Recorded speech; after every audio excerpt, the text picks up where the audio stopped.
Halo semuanya, pada pertemuan kali ini kami dari kelompok 9 akan membahas mengenai perlindungan dan penegakan hukum di Indonesia dalam dinamika pelanggaran hukum.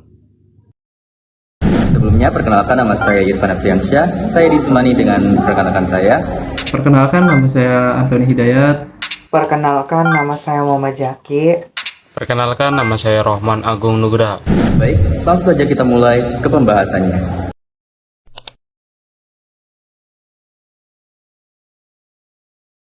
Apakah kalian masih ingat dengan makna pelanggaran hukum?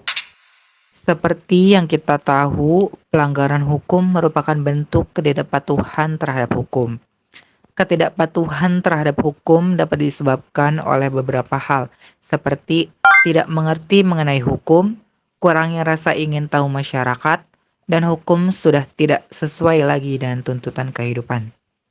Zaman sekarang, kita sering melihat berbagai pelanggaran hukum yang banyak terjadi di negara ini. Hampir setiap hari kita mendapatkan informasi mengenai terjadinya tindakan melawan hukum, baik yang dilakukan oleh masyarakat maupun aparat penegak hukum sendiri. Contohnya, di lingkungan keluarga, seperti mengabaikan perintah orang tua, bangun kesiangan, dan bermain handphone sampai lewat malam. Lalu di lingkungan sekolah, seperti mencontek ketika ulangan, bolos mengikuti pelajaran, dan berpakaian tidak rapi. Kemudian di lingkungan masyarakat, seperti main hakim sendiri, melakukan perjudian, dan membuang sampah sembarangan.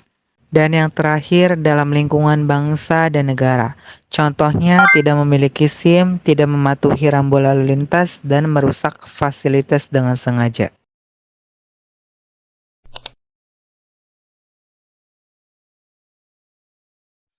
Ada beberapa akibat yang ditimbulkan dari masalah hukum. Yang pertama, pemanfaatan penegakan hukum untuk kepentingan pribadi. Melihat beberapa kasus di Indonesia, banyak warga negara yang memanfaatkan penegakan hukum untuk kepentingan pribadi. Misalnya, pengacara yang menyewa polisi ataupun hakim untuk meringankan terdakwa. Kedua, ketidakpercayaan masyarakat pada hukum. Masyarakat berpendapat bahwa hukum banyak merugikan mereka. Terlebih lagi, mereka percaya bahwa uanglah yang dapat meringankan hukuman dan memutarbalikkan fakta untuk menegakkan hukum. Kasus korupsi di Indonesia tidak terselesaikan secara tuntas yang mengakibatkan kepercayaan masyarakat pun pudar. Dan ketiga, penyelesaian konflik dengan kekerasan. Konflik yang terjadi di masyarakat Indonesia banyak yang dengan kekerasan, seperti halnya mencuri ayam, terus dipukuli warga. Ini membuktikan masyarakat Indonesia yang tidak tertib hukum. Seharusnya masalah seperti ini dapat ditangani oleh pihak yang berwajib, bukan diyakini secara seenaknya. Dan terakhir, penggunaan tekanan asing dalam proses peradilan, seperti perusakan lingkungan yang diakibatkan oleh suatu perusahaan asing di Indonesia. Mereka akan meminta bantuan dari negaranya untuk melakukan pendekatan kepada Indonesia agar izin produksinya tidak dicabut.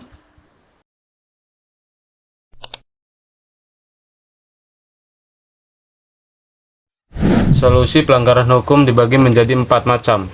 Ada norma agama, norma kesusilaan, norma kesopanan, dan norma hukum. Norma agama adalah petunjuk yang bersumber dari Tuhan yang disampaikan melalui utusannya yang berisi perintah, larangan, atau anjuran. Contohnya beribadah, tidak berjudi, dan suka beramal. Norma kesusilaan adalah pedoman pergaulan hidup yang bersumber dari hati nurani manusia tentang baik buruknya suatu perbuatan, yang berperilaku jujur dan menghargai orang lain. Norma kesopanan adalah pedoman hidup yang timbul dari hasil pergaulan manusia di dalam masyarakat. Contohnya seperti menghormati orang yang lebih tua dan tidak berkata kasar.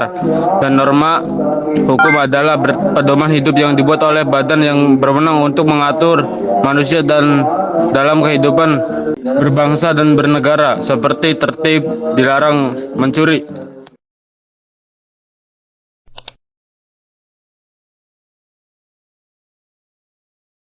Pada dasarnya, hukum dibuat untuk dipatuhi.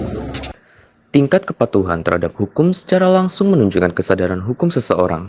Menaati berasal dari kata dasar taat, yang artinya patuh atau tunduk.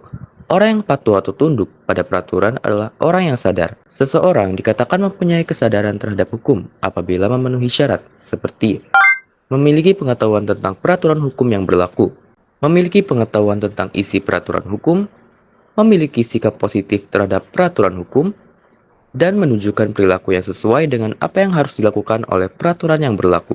Kepatuhan hukum mengandung arti bahwa seseorang memiliki kesadaran untuk hal-hal seperti memahami peraturan perundang-undangan yang berlaku, mempertahankan tertib hukum yang ada, dan menegakkan kepastian hukum. Lalu orang yang berperilaku sesuai hukum memiliki ciri-ciri, misalnya disenangi masyarakat, tidak menimbulkan kerugian bagi orang lain, dan mencerminkan sikap sadar hukum. Salah satu peran masyarakat sebagai bentuk perwujudan partisipasi dalam proses penegakan dan perlindungan hukum, yakni dengan menaati semua peraturan hukum dan perundang-undangan yang berlaku. Peraturan perundang-undangan dapat diwujudkan dalam bidang apapun, misalnya dalam bidang ekonomi, seperti tidak berjualan di sembarangan tempat dan tidak melakukan korupsi. Kemudian dalam bidang pertahanan dan keamanan, contohnya tidak membuat kerusuhan dan turut berpartisipasi dalam upaya bela negara.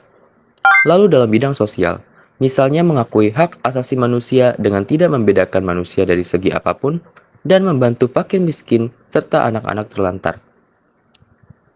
Dan yang terakhir, dalam bidang budaya, seperti mencintai budaya tanah air, mengembangkan kebudayaan nasional, dan melestarikan nilai-nilai luhur bangsa Indonesia. Sekian pemaparan dari kelompok kami. Terima kasih. Sampai jumpa di pertemuan berikutnya. You got me jumping like